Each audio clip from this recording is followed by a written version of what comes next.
Assalamualaikum warahmatullahi wabarakatuh. Kali ini kita lanjut lagi setelah belajar tentang fonologi. Kita masuk ke dalam bagian 1, morfologi.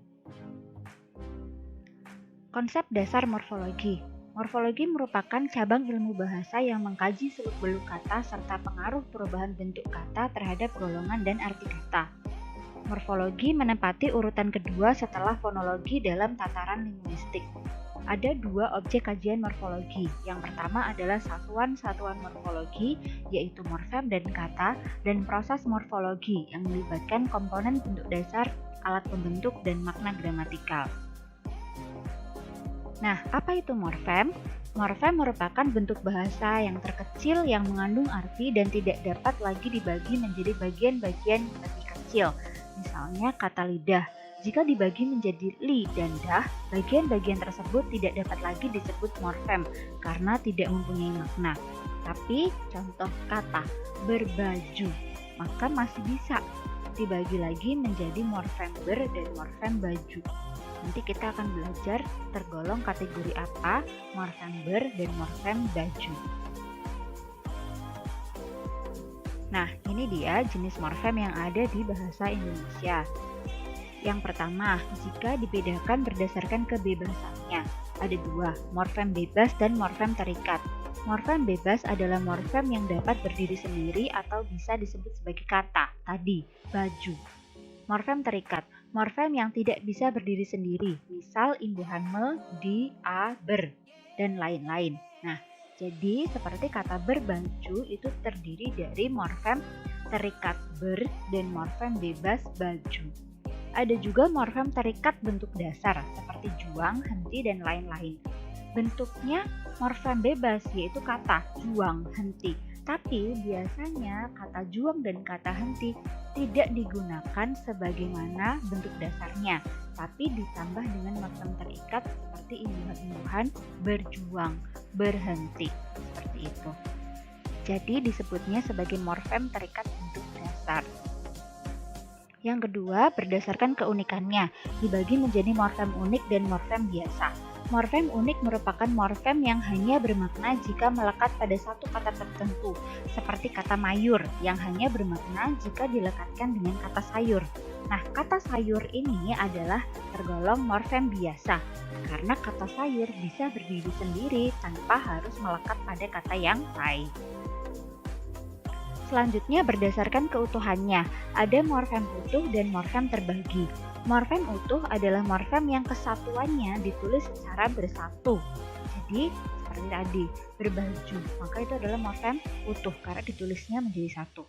Yang kedua adalah morfem terbagi, yaitu satu morfem yang penulisannya seolah tidak merupakan satu kesatuan karena tidak tertulis secara terpisah. Contoh morfem pean. Misalnya kata pengadilan, misalnya ada morfem pengan plus morfem bebas adil. Nah, sebenarnya pengan ini adalah satu kesatuan morfem, tidak sendiri-sendiri, tapi penulisannya menjadi imbuhan awal dan akhir, awalan dan akhiran. Jadi seolah-olah morfem terbagi, padahal sebenarnya itu satu kesatuan.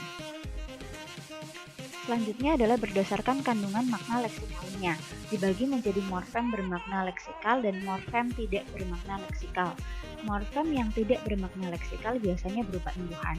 Jadi kalau yang morfem bermakna leksikal adalah morfem atau kata yang ada maknanya. Kita bisa lihat di dalam kamus seperti tadi, kata baju, kata juang, kata henti itu kita bisa lihat maknanya di dalam kamus. Tapi kalau misalnya morfem yang ber, me, di, pe itu kita tidak bisa lihat maknanya. Itu masuk ke dalam morfem tidak bermakna leksikal. Selanjutnya, berdasarkan pembentukan katanya, dibagi menjadi morfem dasar dan morfem afiks. Nah, tadi morfem dasar itu hampir sama dengan morfem bebas. Pemaknaannya yaitu adalah bentuk dasar kata, sedangkan morfem afiks adalah imbuhannya. Nah, kita akan masuk ke dalam istilah-istilah dalam morfologi. Ada morfem dasar, dikategorikan dalam morfem bebas dan terikat. Jadi kita sudah belajar tentang morfem bebas dan terikat. Pangkal, digunakan untuk menyebut bentuk dalam proses pembentukan kata inflektif. Kata inflektif adalah kata yang jika ditambah imbuhan pun tidak mengubah jenis katanya. Jadi kalau awalnya adalah kata benda, maka berubahnya juga menjadi kata benda walaupun sudah ditambahi dengan imbuhan. Kalau misalnya awalnya kata kerja menjadi kata kerja juga, misalnya pergi dan bepergian, itu sama-sama adalah kata kerja dan biasanya hanya terdapat pada pembentukan verba transitif. Bentuk dasar, bentuk yang menjadi dasar dalam suatu proses morfologi, baik pengimbuhan, pengulangan, pemajemukan, atau pemendekan. Kemudian akar, bentuk yang tidak bisa dianalisis lagi. Akar merupakan kata dasar. Nah, tadi kata dasar dari misalnya berbaju adalah baju. Kemudian kata dasar dari pengadilan adalah adil. Nah, itu adalah akarnya. Leksem, bentuk bahasa yang akan menjadi kata dan biasanya ditulis dengan huruf kapital. Contoh leksem, makan, akan membentuk kata dimakan, memakan, dan lain-lain. Jadi kalau biasanya kalau kita mengatakan memakan kan juga kata, ya, tapi ketika ditulis dengan huruf kapital akan menjadi leksem dan akan berubah menjadi bentuk kata lain. Seperti dimakan, memakan, kemudian apalagi misalnya termakan dan lain-lain. Kelas kata dalam bahasa Indonesia. Yang pertama kita lihat dari versi tradisional. Ada nomina, verba, adjektif, kata benda, kata kerja, dan kata sifat. Berisi konsep-konsep budaya yang merupakan makna leksikal dari kata-kata pada kelas kata tersebut. Jadi sudah ada maknanya masing-masing. Kita bisa lihat dalam kamus juga itu termasuk ke dalam golongan kata apa. Kemudian ada adverbia, keterangan, membawa makna atau konsep yang mendampingi kelas-kelas kata nomina, verba, adjektif. Numeralia, berhubungan biasanya dengan angka, membawa konsep hitungan, termasuk untuk kelas nominal dan adverbial. Kemudian preposisi, membawa konsep perangkai antara verba dan nomina. Konjungsi atau penghubung, membawa konsep penghubung antara satuan kelas nominal, verba, dan adjektif. Pronomina, membawa konsep pengganti untuk anggota kelas nomina, jadi kata ganti. Pronomina. Artikula, membawa konsep penentu dan pembentuk nomina, seperti misalnya sanksi dan lain-lain. Ada injeksi, membawa konsep emosi manusia. Jadi di sini, ada kelas kata menurut Alicia Bana. Yang pertama, kata benda atau substantiva, nama benda yang sebagai sesuatu yang dibendakan termasuk kata ganti atau pronominal. Kata kerja atau verba, kata yang menyatakan kegiatan, melakukan sesuatu dan bukan sebagai sesuatu yang menyatakan benda atau keadaan. Biasanya dapat berawalan me atau di. Kata keadaan atau adjektiva, kata yang memberi keterangan tentang sifat khusus, watak, benda, pekerjaan, peristiwa, atau keadaan. Kata sambung atau konjungsi, digunakan untuk menghubungkan kata maupun kalimat seperti dan, tetapi, dan lain-lain. Termasuk pula kata depan atau preposisi yang menyatakan hubungan benda dengan kata lain yang ada dalam kalimat. Contoh kata depan itu seperti di, dari, daripada. Kata sandang atau artikel. Yang terakhir adalah kata seru atau interjeksi. Kelas kata menurut Keraf. Nah, ini beda lagi. Yang pertama, kata benda.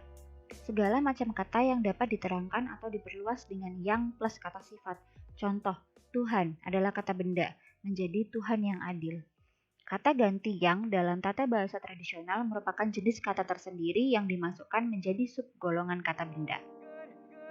Kata kerja, segala macam kata yang dapat diperluas dengan kelompok kata dengan plus kata sifat.